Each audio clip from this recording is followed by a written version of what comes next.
کفار میں سے ایک آدمی نے ارادہ کیا اور اپنے قوم سے کہا کہ میں نعوذ باللہ محمد صلی اللہ علیہ وسلم کو قتل ہی نہ کر دوں. تو کہ کیسے قتل کرو گے, کوئی اتنا آسان نہیں. کہ میں موقع ڈھونڈ لوں گا. تو کسی طرح سے منافقوں میں سے تھا, کسی طرح سے وہ آیا, آپ صلی اللہ علیہ وسلم بیٹھے ہوئے تھے, آپ کی گود میں آپ کی تلوار رکھی ہوئی تھی, اس نے دیکھنے کے لیے مانگی, آپ صلی اللہ علیہ وسلم نے دے دی اس کو. اس نے تلوار نکالی میان میں سے اور دیکھنے لگا اور ادھر ادھر لہرانے لگا, اور ہر دفعہ وہ کوشش کرتا کہ مارے, لیکن اللہ کے کرم سے وہ مار ہی نہیں سکا. اس کی استعداد چھین لی اللہ تعالیٰ نے. اور پھر اس نے تلوار لاتے لاتے, پھر جب وہ ہمت نہیں پڑی اس کی مارنے کی, اس نے نبی پاک صلی اللہ علیہ وسلم سے پوچھا آپ کو ڈر نہیں لگتا میرے ہاتھ میں تلوار ہے؟ اس نے کہا اللہ مجھے, آپ صلی اللہ علیہ وسلم نے فرمایا اللہ مجھے بچائے گا. اس طرح سے آپ نے فرمایا کہ اس نے واپس تلوار میان میں رکھی اور آپ کو پکڑا دی, واپس آ گیا. اس طرح کا واقعہ ایک اور بھی پیش آیا کہ نبی پاک صلی اللہ علیہ وسلم سفر میں تھے صحابہ کے ساتھ. آپ صحابہ اپنے اپنے کام, ایک جگہ پڑاؤ ڈالا, صحابہ اپنے اپنے کاموں سے نکل گئے. نبی پاک صلی اللہ علیہ وسلم درخت کے اوپر تلوار لٹکا کے اور لیٹ گئے آرام کرنے کے لیے. تو ایک کافر آیا اور اس نے تلوار اٹھا لی اور کہا کہ میں یمنعک منی, اے محمد صلی اللہ علیہ وسلم تمہیں مجھ سے اب کون بچائے گا؟ آپ نے اتنے اطمینان سے, سکون سے آپ نے فرمایا اللہ, اور آپ کی آواز میں ایسا روب دبدبا تھا اور ایسی تاثیر تھی, کب کپا گیا, ڈر گیا, ہاتھ سے تلوار چھوٹ پڑی. عجیب, اللہ والوں کی بات میں تو نبی سے بڑا اللہ والا کون ہوگا. لیکن یہ جب امت کے اندر اللہ والے جو ہیں, عام صالحین جو ہیں, ان سے واقعات اس طرح کے منقول ہیں کہ ان کا روب و دبدبہ ایسا ہوتا ہے اور ان کی بات میں ایسی بات ہوتی ہے, تاثیر ہوتی ہے. تو اللہ کے نبی کا کیا حال ہوگا. یہ تو اللہ کے نبی نے خود اپنی صفات بتائیں جگہ کہ مجھے کچھ چیزیں ایسی دی گئی ہیں جو مجھ سے پہلے کسی کو نہیں دی گئی تھیں, کہ پوری زمین کو میرے لیے سجدہ گاہ بنا دیا گیا, کہیں بھی دل چاہے ہم نماز پڑھ سکتے ہیں, پاک ہونی چاہیے بس.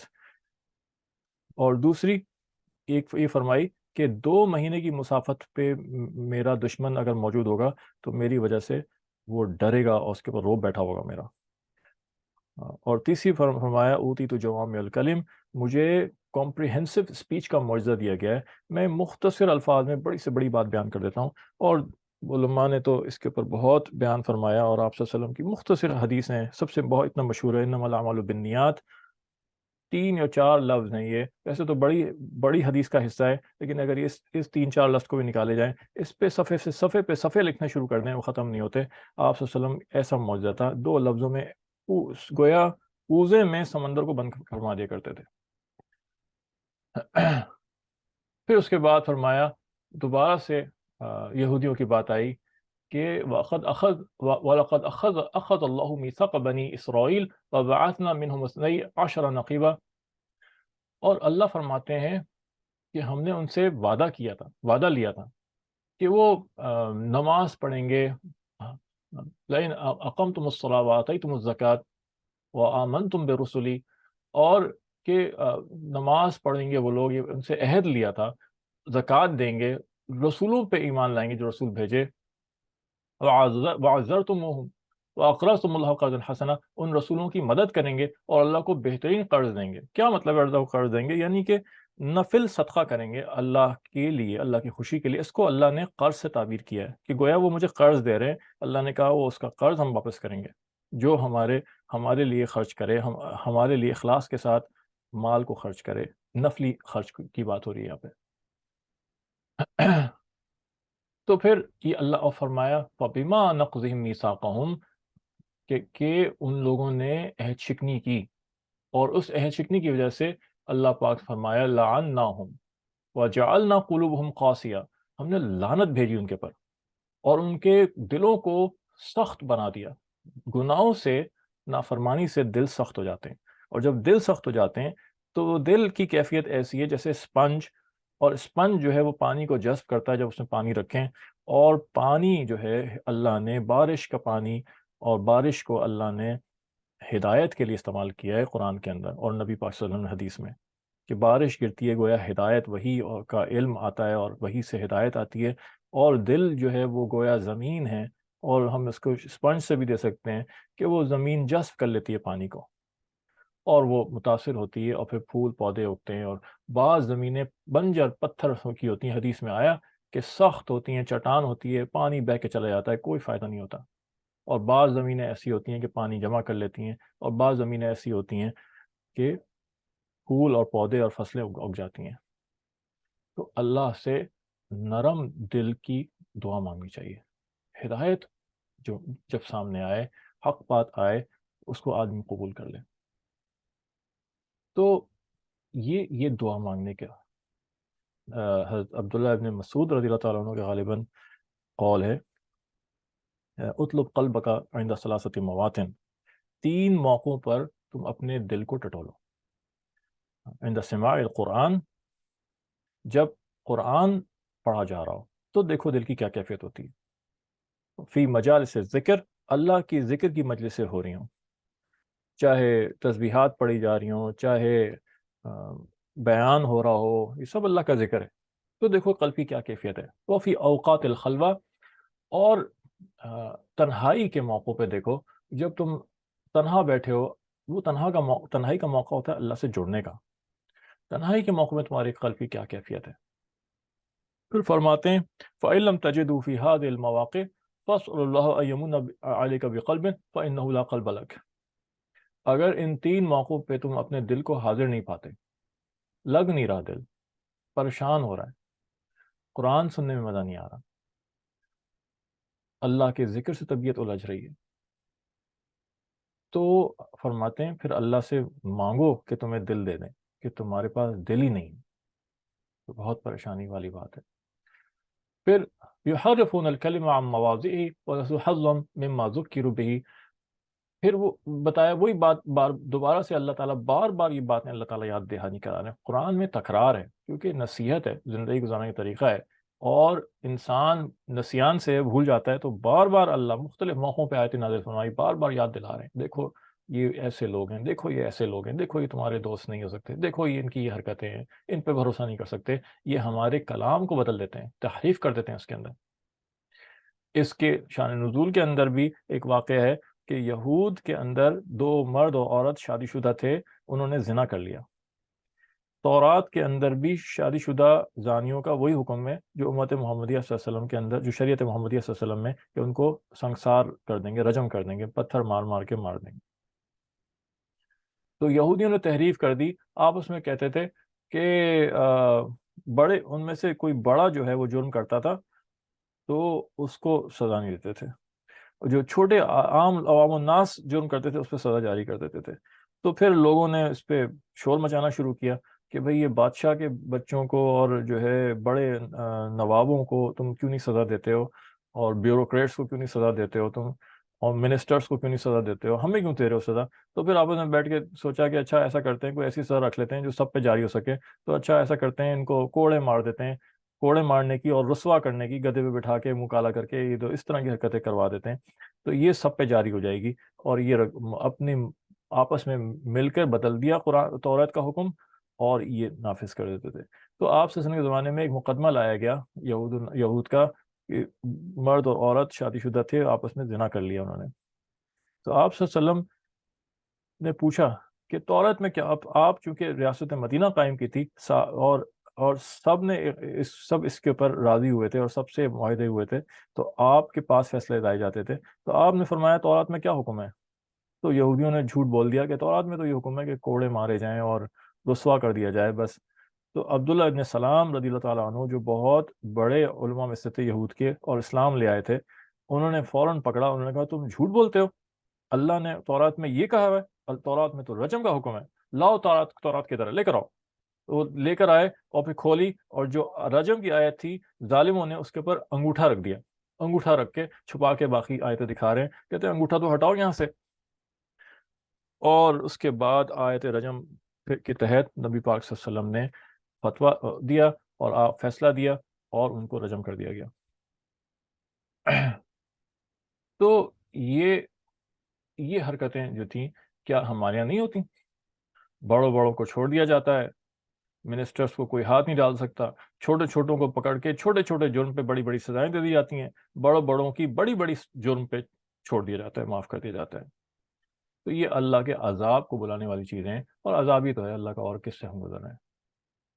پھر فرمایا، پھر نصارہ کی بات آ گئی کہ نصارہ نے بھی اپنا عہد بھلا دیا۔ اس صورت شروع ہی اسی سے، اوف بعہدکم، شروع ہی آپ کو یاد ہوگا اس بات سے ہوئی تھی کہ جو عہد اللہ سے کیا ہے اور جو عہد کیا ہوا ہے تم نے کسی سے بھی کیا اس عہد کو پورا کرو. تو یہاں پھر عہد کا ذکر آ رہا ہے. یہ بات ذہن میں رکھنے والی ہے کہ یہاں پہ فبما نقضہم میثاقہم کا حکم ہے یہودیوں کے بارے میں کہ یہودیوں نے عہد شکنی کی. ان کو یاد تھا عہد, انہوں نے جانتے بوجھتے توڑا. یہود حق کو پہچانتے تھے. آگے آیتیں آئیں گی کسی صورت میں کہ نبی پاک صلی اللہ علیہ وسلم کو فرمایا کہ یہ آپ کو اپنے بیٹوں سے زیادہ اچھی طرح جانتے ہیں کہ آپ اللہ کے رسول ہیں اور آپ کو پیغام حق ہے. تو ان کے اوپر غضب اللہ کا نازل ہوا, عذاب نازل ہوا, اور قیامت میں بھی ان پہ ہوگا. اور عیسائیوں کے بارے میں جیسا کہ سورہ فاتحہ میں بھی تھا کہ وہ گمراہ ہیں, بھول گئے, گمراہی میں مبتلا ہو گئے. اور جو ہے یہاں پہ بھی یہی ذکر فرمایا کہ یہ جو ہے کہ ان نصارى اخذنا میثاقهم فنسوا, اور ہم نے ان سے عہد لیا تھا کہ پابندی کرو گے ہمارے حکموں کی, اور وہ بھول گئے اور گمراہ ہو گئے, اور ان کی بھی تحریف ہو گئی. اور اس تحریف کے اندر یہودیوں کا ہاتھ ہے, کیونکہ یہودیوں میں تو حضرت عیسیٰ علیہ السلام آئے تھے, اور ان میں سے جو حضرت عیسیٰ علیہ السلام پہ ایمان لے آئے وہ پھر آگے انہوں نے اپنے آپ کو نصارہ کہنا شروع کر دیا, لیکن اصل میں وہ یہودیوں میں ہی تشریف لائے تھے. ہم نے بھی عہد کیا ہوا ہے کہ جب ہم کلمہ پڑھتے ہیں نا, لا الہ الا اللہ محمد رسول اللہ, اس کلمے میں ہم نے اللہ سے عہد کیا ہوا ہے کہ یا اللہ, چونکہ ہم آپ کو الہ مان رہے ہیں, ایک الہ مانا ہوا ہے اپنے آپ کو, تو جو آپ حکم دیں گے ہم پورا کریں گے. اور محمد رسول اللہ, اے اللہ ہم یہ مانتے ہیں کہ نبی پاک صلی اللہ علیہ وسلم آپ کے رسول ہیں اور آپ کے بندے اور رسول ہیں, اور اسی کے اندر یہ بھی چھپا ہوا ہے اور ہے موجود کہ آخری نبی اور رسول ہیں. تو اے اللہ ہم ان کی باتوں پہ بھی چلیں گے, ان کی سنت پہ چلیں گے. یہ عہد اس کے اندر پوشیدہ ہے. کلمہ پڑھنے کا اور پڑھانے کا مقصد یہی ہے کہ ایک عہد کر رہا ہوتا ہے. ہم بھی یہ عہد بھول گئے. پھر فرمایا قد جاءکم من اللہ نور و کتاب مبین, تمہارے پاس اللہ کی طرف سے نور آیا اور ایسی کتاب آئی جو بہت واضح بیان کرنے والی ہے. یہاں نور سے مراد اللہ کے نبی صلی اللہ علیہ وسلم ہے, اور وہ نور نور ہدایت ہے. بعض لوگ اس کو لے جاتے ہیں کہ نبی پاک, دیکھو نبی پاک صلی اللہ علیہ وسلم کو نور کہا ہے, آپ بشر تھوڑی تھے, انسان تھوڑی تھے, آپ تو نور سے بنے ہوئے تھے. بھائی یہاں پہ نور سے مراد یہ نہیں ہے, کسی بھی تفسیر میں یہ نہیں لکھا ہوا, ہر جگہ پہ یہی لکھا ہوتا ہے, اور یہی بات ہوتی ہے کہ آپ ہدایت کے نور تھے. اس سے مراد ہدایت کا نور ہے, کیونکہ خود قرآن نے یہ فرمایا ہے کہ قل انما انا بشر مثلکم, سورہ کہف کے اندر آخر میں آتا ہے کہ آپ فرما دیں میں تمہاری طرح ایک بشر ہوں, ایک آدمی ہوں. تو اور یہاں تمہاری طرح سے مراد یہ کہ جیسے تم گوشت پوست کے آدمی ہو اور مٹی سے بنے ہوئے ہو, میں بھی ویسے ہی بنا ہوں. لیکن نبی پاک صلی اللہ علیہ وسلم ظاہر ہے عام آدمی تو نہیں تھے, آپ تو خاص الخاص, آپ تو سید الانبیاء, وجہ تخلیق کائنات آپ کی وجہ سے کائنات بنائی گئی ہے, آپ سارے انبیاء کے سردار تھے. حضرت عبداللہ ابن حضرت عباس رضی اللہ تعالیٰ عنہ آپ کی موجودگی میں تعریف فرما رہے تھے آپ کی کہ یا رسول اللہ وسلم, آپ کی وجہ سے حضرت آدم علیہ السلام کو معاف کر دیا گیا, ان کی خطا کو. آپ کی وجہ سے ابراہیم علیہ السلام کو آگ سے نکالا گیا. آپ کی وجہ سے یونس علیہ السلام کو مچھلی کے پیٹ میں سے نجات ملی. اور اس طرح ساری آپ کی بڑائی بیان کر رہے ہیں, تعریف کر رہے ہیں. آپ صلی اللہ علیہ وسلم خاموش سن رہے ہیں, اور نبی کبھی بھی کوئی غلط بات خاموش نہیں سن سکتا. نبی پاک صلی اللہ علیہ وسلم کو پیدا فرمانا تھا, آپ کا نور موجود تھا, آپ کی وجہ سے اللہ سبحانہ تعالیٰ نے پوری کائنات بنائی ہے, اور اس میں کوئی مبالغہ نہیں. پھر فرمایا لقد کفر الذین قالوا ان اللہ هو المسیح ابن مریم. پھر نصارہ کی جو گمراہی تھی وہ بیان کی, کہ وہ کہتے ہیں نعوذ باللہ معاذ اللہ کہ اللہ جو ہے وہ عیسیٰ ہے, مسیح عیسیٰ ابن مریم ہے. نعوذ باللہ, اللہ فرماتے ہیں یہ کفر کی بات ہے. کفر کیا تو ان میں سے اب مختلف فرقے بن گئے. کوئی کہتا ہے نعوذ باللہ عیسیٰ خدا ہیں, کوئی کہتا ہے خدا کا بیٹا ہے, کوئی کہتا ہے کہ تین خدا ہیں, تثلیث کا عقیدہ ہے, اللہ, عیسیٰ اور مریم تینوں خدا ہیں نعوذ باللہ. کوئی تیسرے میں اللہ, عیسیٰ علیہ السلام اور جبرائیل علیہ السلام کو بنا دیتا ہے the father, the son and the holy ghost. اور اس طرح کے پتہ نہیں کتنے کتنے عجیب عجیب قسم کے ان کے عقیدے ہیں, اور یہاں اللہ نے سب کی نفی فرما دی گئی. پھر دوبارہ سے یہودیوں کو بھی واقعہ پیش آیا جو پہلے بھی ذکر ہو چکا ہے, سورہ بقرہ کے اندر بھی تفصیل سے آیا. پھر یہاں پہ دوبارہ اس کا دوسرا حصہ آیا. ہم نے وہاں پہ خلاصہ بیان کر دیا تھا کہ وہ مصر سے جب نکلے فرعون سے بچ کے, تو پھر اس کے بعد واپس فلسطین جانا چاہتے تھے, کیونکہ اصل میں فلسطین سے آئے تھے. ان کو اپنے وطن کی یاد آئی, ایک عرصے تک مصر میں رہے, پیچھے فلسطین کے اندر عمالقہ قوم جو تھی اس نے قبضہ کر لیا تھا. عمالقہ قوم قوم عاد کی بچے کچے لوگ تھے, اور قوم عاد کے بارے میں آتا ہے لمبے چوڑے طاقتور, یعنی کہ ہاتھوں سے درخت اکھاڑ کے پھینک دیتے تھے. تو اس کے بچے کچے لوگ تھے. تو وہ وہاں جب پہنچے تو ان کی طرف سے حکم آیا, اللہ کی طرف سے حکم آیا موسیٰ علیہ السلام کو کہ ان سے کہو کہ وہاں جانا ہے اور جہاد کرنا ہے. ہم نے طے کر دیا, مقدر کر دیا کہ یہ فلسطین تمہیں مل کے رہے گا, تمہارا ہے, بس تمہیں عمل کرنا ہے. یہ عمل اللہ کی سنت ہے, بیٹھے بٹھائے کچھ نہیں ملتا کبھی بھی. جب سورہ مریم میں آئیں گے یہ سنتیں پہچاننا ضروری ہے, کیا ہے یہ اللہ کے قوانین, کیا ہے اللہ کا قاعدہ, کیا ہے. سورہ مریم میں جب آئیں گے تو وہاں دیکھیں گے انشاءاللہ کہ جب مریم علیہ السلام پر جبرائیل علیہ السلام تشریف لائے اور آپ نے دور سے پھونک مارا اور آپ نے ان سے کہا تمہیں بیٹا ہوگا, کہنی کیسے بیٹا ہوگا, میں تو شادی شدہ نہیں ہوں, کوئی مرد کبھی قریب نہیں آیا اور فاحشہ نہیں ہوں. تو انہوں نے کہا اللہ کا یہی حکم ہے ہوگا, اور دور کھڑے کھڑے وہیں سے پھونک ماری اور حمل ہو گیا. اور پھر 9 مہینے کب تک کون انتظار کرتا, وہ فوراً کے فوراً, یہ بھی معجزہ تھا, وہ حمل میچور ہوا اور ولادت کے آثار نمودار ہوئے, اور وہ درد ہوا اور تڑپ گئیں. اور تو اللہ نے کہا, فرشتے کو بھیجا, فرشتے نے کہا کہ وہ کھجور کے درخت ہے نا, وہاں جاؤ, وہاں لیٹو, وہاں بیٹھو, اور وہاں پانی بھی بہہ رہا ہے, اس سے اپنے آپ کو پیو اور پاک صاف کرو, اور کھجوریں کھاؤ اور تنا ہلاؤ, اور تنا ہلاؤ کھجوریں گریں گی اور اس سے کھجوریں کھاؤ. یہ الفاظ آتے ہیں. تو ایک سوال اٹھتا ہے کہ حاملہ عورت, پریگننٹ عورت, وہ کیسے کھجور کا درخت کا تنا مرد ہلائے تو نہیں ہلے, دو مل کے ہلائے تو نہیں ہلے, کسی نے ہاتھ لگایا تو بتاؤ کہ کتنا سخت طریقے سے جمع ہوتا ہے اور اس میں لچک بھی نہیں ہوتی. تو ایک عورت کیسے ہلائے, اور وہ بھی پریگننٹ عورت. لیکن اللہ کو عمل کروانا مقصود ہے کہ تم ہاتھ تو لگاؤ, گرانا ہمارا کام ہے. اسی طرح سے حضرت ابراہیم علیہ السلام اور اسماعیل علیہ السلام نے جب بیت اللہ شریف بنوایا ان سے اللہ نے, تو اللہ نے کہا آواز لگاؤ اور کھڑے ہو کے بلاؤ لوگوں کو. سو یہاں کون ہے قریب میں, نہ لاؤڈ سپیکر, نہ وائرلیس سسٹم, کچھ بھی نہیں, اور وہاں کوئی آبادی نہیں, آس پاس کہیں کہیں چٹیل پہاڑ, ویران جگہ. تو اللہ فرماتے ہیں کہ تم آواز تو لگاؤ, پہنچانا ہمارا کام ہے. لوگ آئیں گے اونٹنیوں پہ, گھوڑوں پہ بیٹھ کے اور آ کے حج کریں گے. تو اللہ حرکت چاہتے ہیں, کام کروانا چاہتے ہیں. تو ان سے کہا کہ تمہارے لیے لکھ دیا گیا ہے فلسطین, تم حاکم ہو گئے, تمہیں اندر جانا ہے اور لڑنا ہے بس. تو انہوں نے 2 جاسوسوں کو بھیجا, 2-3 چند جاسوسوں کو بھیجا کہ جاؤ جا کے چیک کر کے تو آؤ بنی اسرائیل نے. وہ گئے, جا کے دیکھا اتنے لمبے چوڑے لوگ, اور ڈر گئے اور بھاگ کے آئے, اور آ کے حضرت موسیٰ علیہ السلام, یہ تو بہت خطرناک قوم ہے, اور یہ تو قوم جبارین ہے, اور موسیٰ ہم تو نہیں جائیں گے وہاں پہ اندر. تو حضرت موسیٰ نے کہا کہ خاموش خاموش جاؤ, خبردار تم کسی سے کہنا نہیں کہ کس قسم کے لوگ ہیں وہ, ورنہ تمہارے کہنے سے یہ لوگ ڈر جائیں گے, کوئی بھی اندر نہیں جائے گا. تم بالکل یہ بات اپنی امانت رکھنا کہ تم کیا دیکھ کر آئے ہو. سب نے بددیانتی کی, جا کے بتا دیا. 2 لوگ تھے, ان میں سے ایک تو یوشع ابن نون تھے اور ایک اور کوئی تھے. یوشع ابن نون کو بعد میں جو ہے وہ پیغمبری بھی ملی. یہ دونوں نے امانت رکھی, کسی کو نہیں بتایا, باقی سب نے جا کے سارا راز فاش کر دیا. اور وہ قوم, ان کے بارے میں اللہ نے پھر فرمایا کہ وہ ڈر گئے اور ان کا قالوا موسیٰ انا لن ندخلها ابدا ما داموا فيها, جب تک وہ لوگ موجود ہیں ہم تو نہیں جانے والے اندر. فاذهب انت وربك فقاتلا انا هاهنا قاعدون, اور اتنی گھٹیا بات کہی کہ جس کی کوئی حد نہیں, کہ اے موسیٰ تم اور تمہارا رب چلے جائیں لڑنے کے لیے, ہم تو یہیں بیٹھے ہیں, ہم نہیں جانے والے کہیں. تو اس پہ اللہ پھر عذاب نازل ہوا اور حکم ہوا کہ 40 سال تک حرام ہے تم پہ کہ تم یہاں سے جا سکو اور اپنے شہر میں داخل ہو سکو.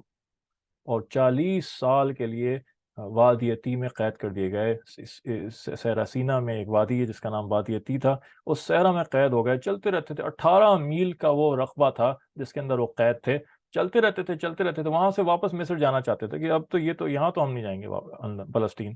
تو مصر میں ایک عرصے تک رہتے عادی ہو گئے تھے کہ ابھی ہمیں مصر یاد آتا ہے, ہم تو وہیں جائیں گے, یہاں کہاں پھنسا دیا لا کے ہمیں. چلتے رہتے تھے, صبح سے شام وہیں پہنچے ہوتے تھے واپس. اللہ نے اسپیس اور جو ہے اس کو گھما دیا، اور وہ خالی میدان ان کا قید خانہ بن گیا، اسی میں من و سلوا بھی اترتا تھا۔ ایسی قوم تھی اللہ کی، اللہ نے پھر بھی اتنا کرم کیا کہ سزا میں بھی ان کو چیزیں مل رہی ہیں، بادل سایہ کیے ہوئے، کھانا پینا مل رہا ہے، کپڑے پرانے نہیں ہو رہے، پھٹ نہیں رہے۔ اور اسی میں حضرت موسیٰ علیہ السلام کا بھی انتقال ہو گیا وادی تیہ میں، اسی میں حضرت ہارون علیہ السلام کا بھی انتقال ہو گیا۔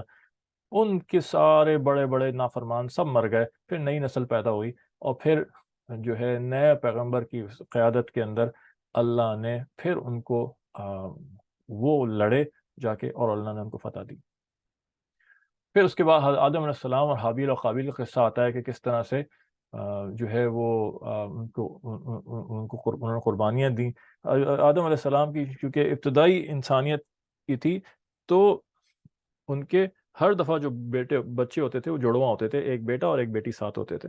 تو جو جڑواں ہوتے تھے وہ آپس میں بہن بھائی قرار پاتے تھے، اور اگلا جو جڑواں پیش آتا تھا وہ جو ہے وہ نامحرم ہوتے تھے ان کے، اور آپس میں ان کی شادیاں ہو سکتی تھیں، لیکن جڑواں جو ہوتے تھے بھائی اور بہن، ان کو بھائی اور بہن کہا جاتا تھا، ان میں آپس میں شادی نہیں ہوتی تھی۔ تو حابیل اور اس کی بہن پیدا ہوئے، اور قابیل اس کی بہن پیدا ہوئے۔ قابیل کی بہن خوبصورت تھی، حابیل کی بہن جس سے قابیل کا نکاح ہونا تھا وہ اتنی خوبصورت نہیں تھی۔ قابیل نے کہا میں تو اس سے شادی نہیں کروں گا، میں تو اس سے شادی کروں گا جو مجھے خوبصورت لگ رہی ہے۔ تو ابراہیم آدم علیہ السلام نے کہا یہ تو حرام ہے تمہارے اوپر اس شریعت میں۔ اس نے بات نہیں مانی، لڑائی جھگڑے کیے، پھر آخر میں حضرت آدم نے کہا تم دونوں قربانیاں پیش کرو، جس کی قربانی اللہ پیش کرے گا اس کی بات مان لی جائے گی۔ تو دونوں نے قربانی پیش کی۔ اس وقت قربانی قبول کرنے کا ذریعہ یہ تھا کہ آگ آتی تھی اوپر سے اور جلا دیتی تھی، جس کی قربانی جل گئی وہ قبول ہو گئی۔ حابیل کی قربانی کو جلا دیا گیا، اور قابیل نے غصے میں آ کے اس نے کہا میں قتل کروں گا تمہیں، اور حابیل نے کہا کہ میں بچاؤں گا نہیں اپنے آپ کو، بلکہ میں جو ہے قتل ہو کے تمہاری سزا کا سبب بن جاؤں گا۔ اور یہی ہوا، اس نے قابیل نے قتل کر دیا اپنے بھائی کو، اور پھر اللہ نے کوے کو بھیجا۔ اس کو سمجھ میں نہیں آیا، دنیا میں پہلا قتل یہ ہوا ہے، اور یہ اللہ نے فرمایا کہ جو کوئی اچھی چیز جاری کرے گا اور لوگ اس کی اتباع کریں گے، تو اس ساری آخر تک قیامت تک جب اس اچھی چیز کا اتباع ہوتا رہے گا، اس کا اجر کی ایک کاپی اس شخص کو بھی ملے گی جس نے ابتدا کی، نبی پاک صلی اللہ علیہ وسلم نے فرمایا۔ اور اگر کسی نے غلط بات شروع کی اور پھر لوگوں نے اس کی اتباع کرنی شروع کر دی، تو اس سارے غلط کاموں کا ایک صلہ اور پنشمنٹ اس کو بھی ملے گی، اور اس کے کھاتے میں جائے گا وہ۔ تو قابیل نے پہلا قتل دنیا میں کیا، اور یہ اکثر بعض دفعہ بھول جاتے ہیں، یاد رکھنا مشکل ہوتا ہے کہ حابیل نے قتل کیا یا قابیل نے کیا۔ تو قابیل کا قا اور قاتل کا قا ایک جیسا ہے، اسے یاد رکھنے میں آسانی ہو جائے گی کہ قاتل قابیل ہے۔ اور جو ہے یہ پورا قصہ یہاں بیان ہوا۔ پھر آ جاتا ہے ڈاکوؤں کے بارے میں احکام۔ ایک ہوتے ہیں چور، ایک ہوتا ہے ڈاکو۔ ڈاکو وہ جو اسلحہ لے کر آتے ہیں اور کھلے عام آتے ہیں، اور چور وہ ہوتا ہے جو چپکے سے چیز چرا رہا ہوتا ہے، اور سوائے چور چپکے سے چیزوں کے لے جانے کے ڈراتا نہیں ہے، دھمکاتا نہیں ہے، اور جانی نقصان نہیں پہنچاتا۔ جبکہ ڈاکو جو ہیں وہ سارے کام کرتے ہیں، ڈراتے دھمکاتے ہیں، ہراس کرتے ہیں، اور جانی نقصان بھی پہنچاتے ہیں اور مالی نقصان بھی پہنچاتے ہیں۔ تو یہاں پہ چار ان کو سزائیں سنائی دی ہیں، چار ان کا حکم، چار احکام میں ان کے، اور مفسرین اور فقہا کا اس پر اتفاق ہے تقریباً کہ یہاں پہ یہ سارے احکام ڈاکوؤں کے آئے ہیں۔ اگر وہ صرف قتل کرتے ہیں تو اس کی سزا میں ان کو بھی قتل کر دیا جائے گا۔ اگر وہ قتل کرنے کے ساتھ ساتھ مال بھی لوٹتے ہیں ڈاکو، تو ان کو سولی دی جائے گی، اور اگر صرف مال لوٹتے ہیں قتل نہیں کرتے تو ان کے ہاتھ پاؤں کاٹ دیے جائیں گے مخالف سمت سے، یعنی کہ سیدھا ہاتھ اور الٹا پاؤں۔ اور اگر صرف انہوں نے ڈرایا دھمکایا ہے اور قتل نہیں کیا، نہ مال لوٹا ابھی تک، اور پکڑے گئے، تو انہیں یا دو ان کے آپشنز ہیں، یا تو ان کو قید کر دیا جائے گا جیل میں جب تک وہ توبہ نہ کر لیں، نہیں نکالا جائے گا، یا ان کو جلا وطن کر دیا جائے گا، ملک سے ہی باہر پھینک دیا جائے گا اٹھا کے۔ اور اتنا شدید جرم ہے یہ کہ ڈاکو جو ڈاکہ ڈالتے ہوئے مقابلے میں مار دیا جائے، مر جائے، فرمایا حکم ہے اس کا کہ اس کی نماز جنازہ جائز نہیں ہے، بغیر نماز جنازہ کے دفنایا جائے گا۔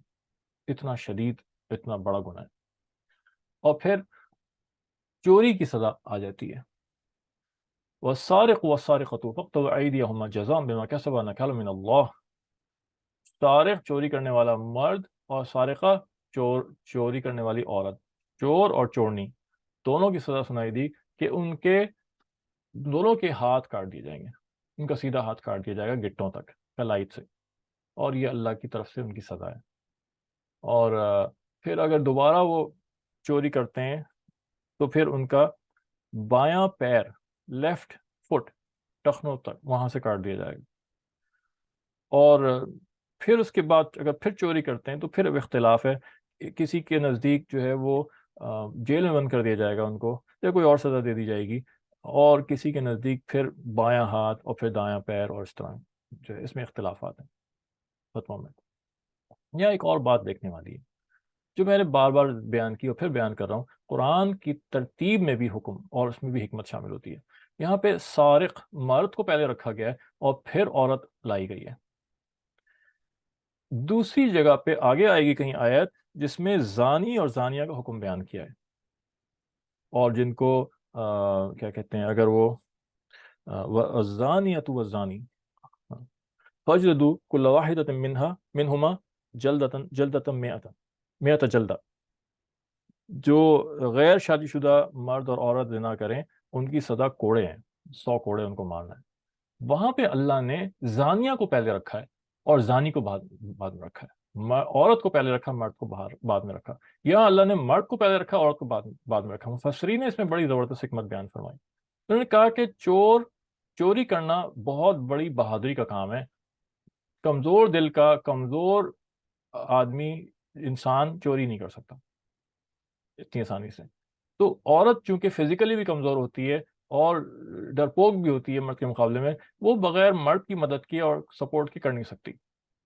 تو یہاں مین کلپرٹ اور مین پلیئر جو ہے مرد ہے، تو اس کو پہلے رکھا اور اس کو سب سے زیادہ اس کو الزام دیا، اور یہ رکھ کے بتایا کہ اس کی وجہ سے اس کو بھی شے ملی، اور اس کی موجودگی میں اس نے اور مدد سے اس نے کیا ہے، سزا دونوں کو برابر ملے گی، لیکن یہاں مین پلیئر جو ہے وہ سارے مرد ہیں۔ زانیۃ والزانی میں زانی عورت کو پہلے رکھا ہوا ہے۔ وہاں بتانا یہ مقصود ہے کہ اگر عورت جب تک بری نہ ہو، عورت اگر انوائٹ نہ کرے، عورت اگر جو ہے سپورٹ نہ کرے، تو مرد کی ہمت نہیں ہو سکتی کہ وہ اس طرح کی حرکت کرے اور آگے بڑھے۔ یہاں پہ جو ہے کیا کہتے ہیں، اس زنا کی بات ہو رہی ہے، زنا جس میں دونوں راضی ہوتے ہیں اس کو زنا کہتے ہیں۔ جس میں جو جبر ہوتا ہے، زنا بالجبر کہتے ہیں، جسے ریپ کہتے ہیں، اس میں عورت جو ہے وہ زانیہ نہیں کہلاتی، وہ تو مظلومہ ہے۔ تو جو کنسینشول سیکس ہوتا ہے، جس میں دونوں مل کے ارادے کے ساتھ زنا کرتے ہیں، اس کے اندر جب تک عورت شہ نہ دے، مرد کی مجال نہیں ہو سکتی کہ وہ آگے بڑھے۔ اگر عورت شٹ اپ کال دے دے تو مرد کچھ کر نہیں سکتا۔ تو لہٰذا اور عورت کے اوپر یہ بھی ہوتا ہے کہ اس نے پردہ نہیں کیا ہوا، یا اس نے اپنی خوبصورتی ظاہر کی ہوئی ہے، اور وہ جو ہے وہ انکریج کر رہی ہے، تو اللہ نے وہاں پہ اس کا نام پہلے رکھا کہ وہ مین کلپریٹ ہے وہاں پہ۔ پھر اللہ نے یہاں پہ یہودیوں کا دوبارہ سے بات آئی کہ وہ کتابوں میں تحریف کرتے تھے اور کتابوں کو بدل دیتے تھے، بار بار اللہ نے یہ فرمایا، اور جھوٹ بولنے والے تھے اور وغیرہ وغیرہ، وہی باتیں دوبارہ اللہ نے ان کے بتائیں۔ یحرفون الکلم من بعد مواضعہ، بدل دیتے تھے اللہ کے حکام ادھر سے ادھر، ادھر سے ادھر۔ وَيَقُولُونَ إِنْ أُوتِيتُمْ هَذَا فَخُذُوهُ وَإِن لَمْ تُؤْتَوْهُ فَاحْذَرُوا، وہ کہتے تھے اگر تم کو یہ حکم ملے تو اس کو لے لینا، اور اگر کچھ اور حکم ملے جو مرضی کرو تو اس کو نہ لینا اور اس سے پرہیز کرنا، وغیرہ وغیرہ وغیرہ، اس طرح کی حرکتیں کرتے تھے۔ اور پھر دوبارہ سے وہی بات آ گئی کہ ایھا الذین آمنوا لا تتخذوا اليهود والنصارى اولیاء بعضهم اولیاء بعض، کیونکہ شدید یہ خطرہ تھا اس بات کا کہ امت بہت زیادہ ان سے مغروب ہو جائے گی، بہت زیادہ ان سے گھل مل جائے گی۔ بار بار بار بار اللہ یہ فرما رہے ہیں ہرگز دوستی مت کرنا، بلکہ یہ تمہارے دوست نہیں ہوں گے، بلکہ یہ تو ان میں سے یہ ایک دوسرے کے دوست ہیں۔ وَمَن يَتَوَلَّهُم مِّنكُمْ فَإِنَّهُ مِنْهُمْ، اور جو کوئی شخص مسلمانوں میں سے کوئی ان سے دلی دوستی گاڑ لے اور ان کے ساتھ اٹھنا بیٹھنا کرے، تو وہ انہی میں سے سمجھا جائے گا، بس ہم تو ان کو اسی سے ٹریٹ کریں گے۔ ان اللہ لا يهدي القوم الظالمین وَتَرَى الَّذِينَ فِي قُلُوبِهِم مَرَضٌ يُسَارِعُونَ فِيهِمْ يَقُولُونَ نَخْشَىٰ أَن تُصِيبَنَا دَائِرَةٌ، کیا بات اللہ کہہ رہے ہیں، کتنی فٹ ہو رہی ہے ہم پہ۔ فرماتے ہیں آپ دیکھیں گے نبی پاک صلی اللہ علیہ وسلم، اے نبی آپ دیکھیں گے ان لوگوں کو جن کے دلوں میں مرض ہے، وہ دوڑ کر ان میں جا کے گھستے ہیں، یہود و نصارہ میں، اور کہتے ہیں ہمیں تو اس بات، اور ایکسکیوز کیا دیتے ہیں کہ یہ اگر ہم یہ نہ کریں، ان کے ساتھ گھلے ملے نہ، ان کے ساتھ انٹیگریٹ نہ ہوں، تو یہ ہمیں رہنا مشکل ہو جائے گا، ہمیں نقصان پہنچے گا، یہ ہماری مدد نہیں کریں گے اور ہمیں ان سے نقصان پہنچ سکتا ہے۔ 10 بہانے گھڑتے ہیں، اور اللہ فرماتے ہیں کہ اللہ جب فتح لے کر آئے گا، جن کے لیے اللہ نے فتح لکھی ہوئی ہے، تو پھر یہ لوگ شرمندہ ہوں گے کہ انہوں نے کیا حرکت کی۔ اور پھر مومنین کی 4 صفات اللہ پاک یہاں بیان فرماتے ہیں، 4 صفات اللہ نے بیان فرمائی۔ کیا بیان فرمائی؟ کہ ایک تو اللہ یہ فرما رہے ہیں الذین آمنوا من یرتد منکم عن دینہ فسوف یأتی اللہ بقوم یحبہم ویحبونہ۔ اگر ایمان والو، اگر تم دین سے پھر جاؤ گے تو تم اللہ پہ کوئی نقصان نہیں کر سکتے، اللہ مستغنی ہے، بلکہ اللہ تمہاری جگہ کوئی اور قوم پیدا فرما دے گا جو مسلمان ہو کے آ جائیں گے، اور وہ تمہارے جیسے نہیں ہوں گے۔ اور ان کی کیا صفات بتائی کہ کیا ایمان کی صفات ہیں؟ کہ وہ اللہ سے محبت کریں گے، اللہ ان سے محبت کرے گا، وہ اللہ سے محبت کریں گے۔ اذلۃ علی المؤمنین اعزۃ علی الکافرین، وہ مومنین پہ آپس میں نرم دل ہوں گے، ایک دوسرے کو سپورٹ کریں گے، اور کافرین پہ سخت ہوں گے۔ ہماری حالت تو الٹی ہو گئی ہے، ہم تو غیر مسلموں کے ساتھ بہت ہنس ہنس کے اور اچھی طرح سے بات کر رہے ہوتے ہیں، اور وہ ایک دوسرے کو جو ہے کے ساتھ ہم سخت دلی کا برتاؤ کر جاتے ہیں کئی دفعہ۔ یجاہدون فی سبیل اللہ، وہ جہاد کریں گے اللہ کے راستے میں، ولا یخافون لومۃ لائم، ملامت کرنے والوں سے نہیں ڈریں گے۔ یہ بچنے کی ضرورت ہے، یہ ایمان کی صفات ہے۔ کیا کیا معاشرہ کیا کہے گا اگر ہم نے کر لیا؟ کیا منہ دکھائیں گے لوگوں کو؟ اور رشتہ دار کیا کہیں گے؟ تم نے تو داڑھی رکھ لی، تم تو حجاب کرنے کے آ گئی، نقاب کرنے لگی، پردہ کرنے لگی، ہم رشتہ داروں میں کیا منہ دکھائیں گے؟ کیا ساری ہر انسان، ہر مسلمان ملامت سے ڈر رہا ہے۔ بھائی ملامت کس چیز کی؟ اللہ کے لیے کر رہے ہیں، اللہ کے لیے تو ملامت برداشت کرنی ہی پڑے گی، ہر زمانے میں ایسا ہی ہوا ہے، اور اس کے بنا کام چل نہیں سکتا، روحانی ترقی ہو نہیں سکتی، اللہ کا قرب مل نہیں سکتا۔ اور پھر یہ بات فرمائی کہ اے ایمان والو، جو لوگ تمہارے دین کا مذاق اڑاتے ہیں ان کو ہرگز دوست مت رکھنا۔ اور یہاں پہ تو خاص یہود و نصارہ کی بات ہو رہی ہے، لیکن قرآن کی آیتیں نزول کے اعتبار سے خاص ہوتی ہیں، یہ ایک اور تفسیر کا اصول ہے، لیکن مطلب کے لحاظ سے عموم ہوتی ہیں۔ وہ کوئی موقع بنتا ہے خاص ان کے نازل ہونے کا، لیکن عموم سب کے لیے ہے۔ تو یہود و نصارہ بھی مذاق اڑائیں، اور آج کل تو مسلمان مذاق اڑاتے ہیں۔ تو یہ حکم دیا کہ ہرگز ایسے لوگوں سے دین نہ رکھو جنہوں نے اللہ کے دین کو کھیل بنا لیا، مذاق اڑاتے ہیں۔ اذا نادیتم الی الصلاۃ اتخذوها ہزوا ولعبا، جب تم نماز کے لیے پکارے جاتے ہو تو ہنسی کھیل بنا لیتے ہیں۔ آج سنت حلیے کو ہنسی کھیل بنایا ہوا ہے، داڑھی کا مذاق کر رہے ہوتے ہیں، مسواک پہ مذاق کر رہے ہوتے ہیں، اونچی شلوار پہ مذاق کر رہے ہوتے ہیں۔ بہت شدید خطرے کی بات ہے، اور زبان کو سنبھالنے کی بات ہے کہ ایمان سے کھیل رہے ہوتے ہیں۔ پھر ان عیسائیوں کے بارے میں بات ہوئی جو بڑے اچھے دل کے تھے، اور وہ سارے مسلمان ہو گئے۔ کوئی بھی سلیم القلب یہودی یا عیسائی ایسا نہیں ہوگا جو سلیم القلب ہو، اچھے دل کا ہو، اور وہ اسلام نہ لایا ہو۔ یہ سلیم القلب کی نشانی ہے۔ اور یہودیوں میں سے تو اللہ نے اعلان فرما دیا کہ بہت کم، پیچھے کی آیتوں میں گزرا ہے کہ آپ ان میں سے بہت کم دیکھیں گے جو ایمان لائیں گے۔ وہ سخت دل تھے، ان کے دل سخت ہو چکے تھے بدتمیزی اور بےحودگی کی وجہ سے۔ اور یہ حبشہ کے عیسائیوں کے بارے میں، جب حبشہ ایک ہجرت کر کے جماعت گئی، اور نجاشی وہاں کے بادشاہ تھے، اور جعفر طیار رضی اللہ تعالیٰ عنہ نے لیڈ کیا، اور پھر منافق وہاں پہ مشرک پہنچ گئے، مشرکین مکہ، اور شکایت کی کہ یہ آپ ان سے پوچھیں یہ عیسائیوں کے بارے میں کیا عقیدہ رکھتے ہیں۔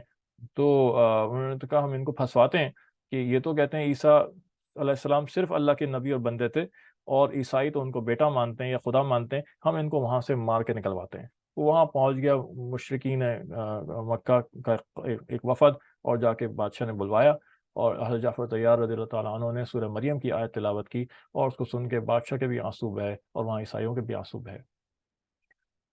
اور یہاں اللہ نے وہی ذکر کیا کہ وَإِذَا سَمِعُوا مَا أُنزِلَ إِلَيْهِ إِلَى الرَّسُولِ تَرَىٰ أَعْيُنَهُمْ تَفِيضُ مِنَ الدَّمْعِ مِمَّا عَرَفُوا مِنَ الْحَقِّ، جب انہوں نے سنا اللہ کی آیتیں تو آنسو بہ نکلے ان کی آنکھوں سے کہ وہ پہچان لیا کہ یہ حق تھا۔ اور جب تلاوت ختم ہوئی تو نجاشی نے صاف بول دیا کہ حضرت عیسیٰ علیہ السلام اتنے ہی ہیں جتنے اس میں بیان ہوا، نہ اس سے بڑے نہ اس سے کم۔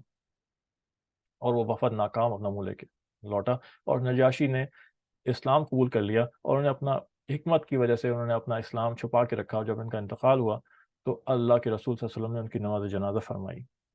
اللہ کے نبی صلی اللہ علیہ وسلم وہاں موجود نہیں تھے، لیکن نبی صلی اللہ علیہ وسلم اور حبشہ ان کے درمیان بہت فاصلہ تھا، اللہ نے بیچ میں سے ساری رکاوٹیں ہٹا دی، اور صحابہ فرماتے ہیں کہ یہ معجزہ تھا اللہ کے رسول کا، اور صحابہ فرماتے ہیں ہم نجاشی بادشاہ کی میت سامنے دیکھ رہے تھے اپنے، اور آپ نے صلاۃ جنازہ پڑھا۔ اور یہاں سے یہ 2 دفعہ واقعہ پیش آیا ہے، ایک دفعہ تبوک سے واپسی میں بھی ایسا ہی ہوا ہے کہ ایک صحابی کا انتقال ہوا مدینہ میں، اور آپ صلی اللہ علیہ وسلم نے سفر میں ان کی جنازہ پڑھائی، وہ مدینہ میں تھے میت، اور پھر اللہ نے ساری رکاوٹیں ہٹا دیں، اور صحابہ یہ بیان کرتے ہیں ہم گویا سامنے دیکھ رہے تھے ان کو۔ ہمارا مسئلہ یہاں سے یہ نکلتا ہے کہ غائبانہ نماز جنازہ کا جو ایک ایشو کھڑا ہوا ہے کہ وہ ہمارے نزدیک جائز نہیں ہے، غائبانہ نماز جنازہ کوئی نہیں ہوتی۔ جو حضرات غائبانہ نماز جنازہ کی دلیل کو جائز کہتے ہیں، وہ یہ 2 واقعات کو دلیل بناتے ہیں، جبکہ ہمارے نزدیک یہ تو اس کے خلاف دلیل ہیں کہ آپ صلی اللہ علیہ وسلم سے ثابت ہی نہیں ہے، اور ان 2 موقعوں پہ جو آپ سے ثابت تھا اللہ نے ساری رکاوٹیں ہٹا دی تھیں، گویا میت سامنے تھی۔ اگر جائز ہوتی تو وہ جو 40 حفاظ کو دھوکے سے منافقین لے گئے تھے کہ آپ کے پاس آئے اور منافق تھے، اور آپ سے آ کے کہا کہ ہمیں دعوت تبلیغ کے لیے اپنی قوم میں ہمیں کچھ ساتھی دے دیں، آپ صلی اللہ علیہ وسلم نے 40 حفاظ کو بھیجا اور کہا یہ بڑے قیمتی ہیں، ان کا خیال رکھنا، اور انہوں نے وعدہ کیا، اور راستے میں لے جا کے سب کو قتل کر دیا، ایک ایک قتل ہو گئے، اور آخر میں ایک صحابی بچے، اور انہوں نے اللہ سے دعا کی قتل ہونے سے پہلے، یا اللہ اپنے نبی کو ہمارا حال بتا دینا، اور اللہ جبریل علیہ السلام آئے اور سب کچھ بتایا۔ آپ نے کسی ایک کی نماز جنازہ نہیں فرمائی۔ اگر غائبانہ نماز جنازہ جائز ہوتی آپ ان کی بھی فرما لیتے ہیں۔ تو بہرحال دلائل اپنی جگہ پر ہیں سارے، اور پھر اس کے بعد قسم توڑنے کا کفارہ بیان ہوا کہ قسم اگر کوئی توڑ دو تو اس کا کیا کفارہ ہے، اور 2-3 طرح کی قسمیں ہیں اس کو بیان ہوئی ہیں، اور پھر اس کے بعد وہ آیت نازل ہوئی جس سے شراب کی حرمت نازل ہوتی ہے، یا ایھا الذین آمنوا انما الخمر والمیسر والانصاب والازلام رجس من عمل الشیطان فاجتنبوہ لعلکم تفلحون۔ شراب کی 2-3 جگہ بیان تھا، کہیں پہ فرمایا کسی سے سوال صحابہ کے سوال میں تھا کہ کیا شراب کے بارے میں بتائیں، جوا کے بارے میں بتائیں، کہا یہ بہت بری چیز ہے، اس میں اچھی چیزیں بھی ہیں، فائدہ بھی ہے، لیکن برائی زیادہ ہے، اور بس یہاں کہہ کے پھر بات بدل دی، حرام نہیں کیا اس کو۔ پھر دوسری جگہ آیا ایک واقعہ ہوا تھا صحابہ کا جس میں شراب پی کے نماز پڑھی، اور نماز میں پھر بھول گئے چیزیں اور غلط پڑھ دی آیتیں، تو پھر اس میں حکم آیا کہ بھئی شراب کی حالت میں ہو تو نماز کے قریب نہ جاؤ۔ تو جو صحابہ کچھ صحابہ شروع میں ہی سمجھ گئے کہ جب اللہ کہہ رہا ہے کہ برائی زیادہ ہے اچھائی کم ہے، انہوں نے شروع میں ہی شراب جو ہے چھوڑ دی۔ پھر جو نماز والا واقعہ ہوا، پھر بہت سارے صحابہ نے اس میں چھوڑ دی کہ جو چیز نماز میں خلل ڈالے اور نماز سے دور کر دے وہ اچھی چیز نہیں ہو سکتی، چھوڑ دی۔ پھر آخر میں یہ آیت نازل ہوئی اور اس نے پورے کلی طور پہ حرام کر دیا کہ جوا بھی حرام ہے، شراب بھی حرام ہے، اور یہ تم تیر نکالتے ہو اور اس طرح کے فال نکالتے ہو، یہ سب حرام ہے، سب چھوڑ دو۔ اور پھر اس کے بعد احرام کی حالت میں جو جانور مار دے کوئی، تو اس کے کیا جرمانہ ہے اس کے بارے میں بیان ہوتا ہے کہ خشکی کا شکار منع ہے، پانی کا شکار کی اجازت ہے، اور اگر کوئی مار دے تو پھر اس کے مختلف احکام ہے کہ کیا کریں، اور کتنا بڑا جانور مارا اس کو پھر کس طرح قربان کرنا ہے اور کس طرح ڈھونڈنا ہے، اور پھر لوگ اس کی قیمت کیسے طے ہوگی اور مالیت کیسے طے ہوگی، اور یہ ساری چیزیں، اور آخر میں پھر دوبارہ سے حضرت عیسیٰ علیہ السلام کا قصہ دوبارہ آ گیا، اور نصارہ کا قصہ آ گیا، اور آخر میں یہ بیان ہوا کہ اللہ تعالیٰ حضرت عیسیٰ علیہ السلام سے فرمائیں گے قیامت کے دن کہ انت قلتا، کہ کیا آپ نے ہی کہا تھا کہ تم نے ہی کہا تھا کہ تمہاری اور تمہاری ماں کی عبادت کی جائے۔ تو حضرت عیسیٰ علیہ السلام وہی اللہ کے غصے کا اظہار ہوگا، یقیناً اللہ جانتے ہیں کہ ایسا نہیں تھا، اور عیسیٰ علیہ السلام یہی جواب دیں گے کہ اللہ اگر ہم نے کہا ہوتا تو آپ ہم سے بہتر جانتے ہوتے، آپ جانتے ہیں کہ ہم نے کچھ نہیں کہا اور ہم اس سے بری ہیں۔